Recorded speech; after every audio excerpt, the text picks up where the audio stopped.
All right. So we talked about some of the fears. What does a divorce coach typically do? Like, walk us through sort of your process from beginning to end. I know there is no typical divorce, but what does it typically look like? Well, I would say again, it depends on where, at what stage they come to me. So I work with clients pre, during, and post divorce. So it really depends on where they are, and my role changes depending on that. So if I get them at the beginning, we do a lot of prep work. If the more work that you can do ahead of time, the more answers that you can get before you either start in mediation or collaboration or a negotiated settlement, the more information you have, the more confident you can be going in. And that can mean, so a lot of what I do is number one, what are your fears? Number two, who do you want to be when this is all over? As a parent, as a co-parent, what do you want your life to look like?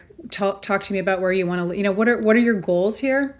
We try to really align with that future vision of who you want to be, so you have something really concrete to focus on, Yeah.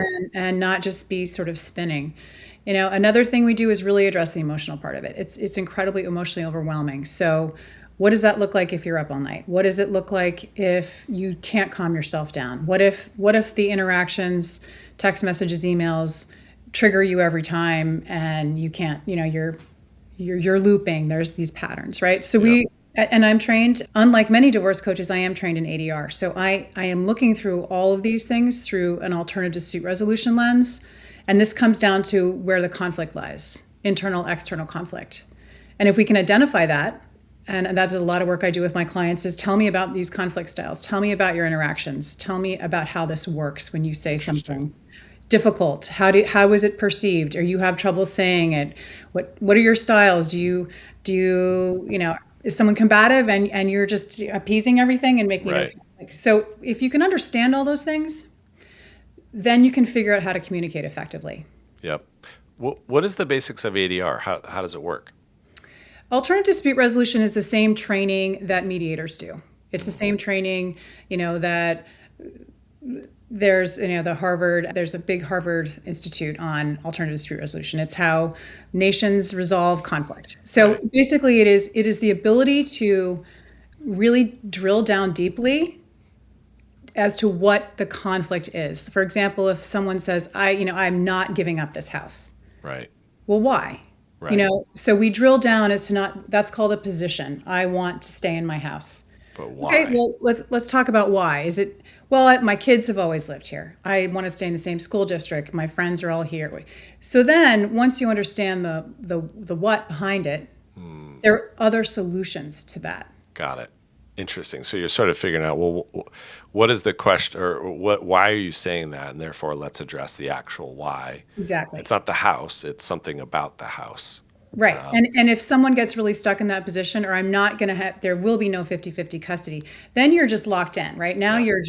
there's no resolution possible. Right. So by getting, looking at it from really high up and getting, drilling really deep down into it, you're able to figure out alternative solutions to the problem. Right.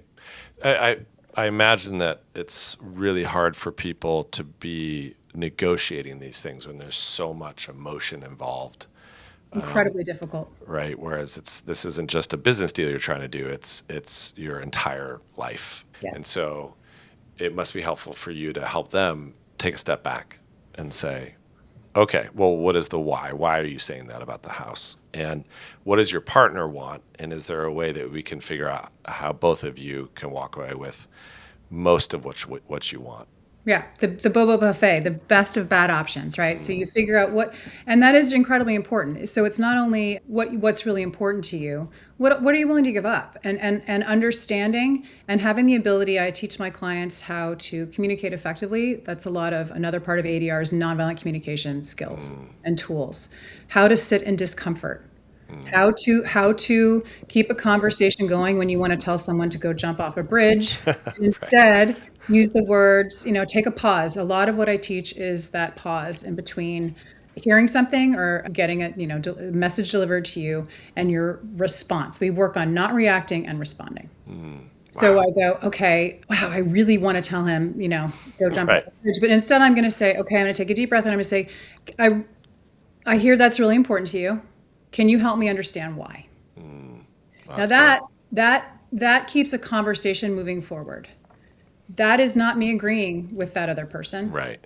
That is me allowing them to have an opinion that I'm not immediately turning down. Yep. Wow. Yeah, I guess it's really hard because you could do that, but if the other person isn't meeting you with that same style of communication, you'll have to. Well, here's the trick about that, Ryan, is that you can't. There's not much to latch onto if I say that to you. True. You Yeah. there's not really much that you can say to keep to create an To keep argument fighting. because I've agreed with you. Right. I've said Yeah. I said I hear that that's important to you. Help me understand it. Yeah. Now you actually have to clarify your work. Why? Yeah. Oh, that's good. I love it. So I know it's probably hard to nail down to a specific number, but what percentages of your clients are able to split pretty amicably versus the folks that really it's hard?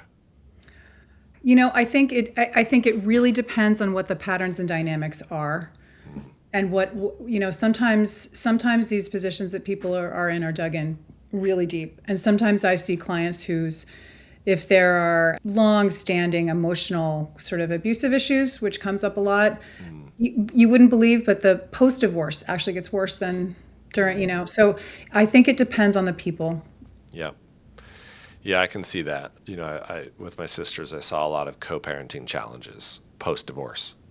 Just Yeah. a lot of little things, about when the kids were dropped off or how it happened or why they were late. There was a lot.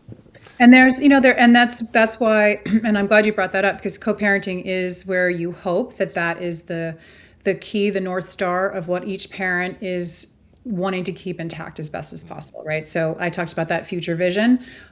The goal is for that future vision to be, even if we can't be amicable, we're always going to be parents together. So Yeah. what does that look like?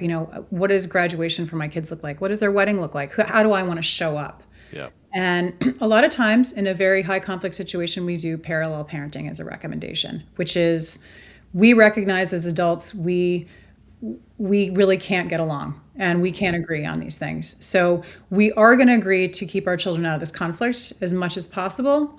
And we agree that we're going to parallel parent. We're going to know that we want them to all our kids to know that we love them and the things are going to be different in each house. And we are going to do everything we can to protect them from our grown-up crap. Got it. Interesting. So you're admitting, hey, we Yeah. are parenting differently, but we want that to be as conflict free as possible for the kids. And a lot of times that will involve like using a parenting app where communication is really reduced to texting, emailing, and only about the kids. And that's okay. And sometimes that can change over time. And sometimes that's a great solution for people who are really raw. Yep. When Makes it's- sense. And as the kids get older and they have more autonomy too, that changes. Yeah. So we talked a little bit about power imbalances. So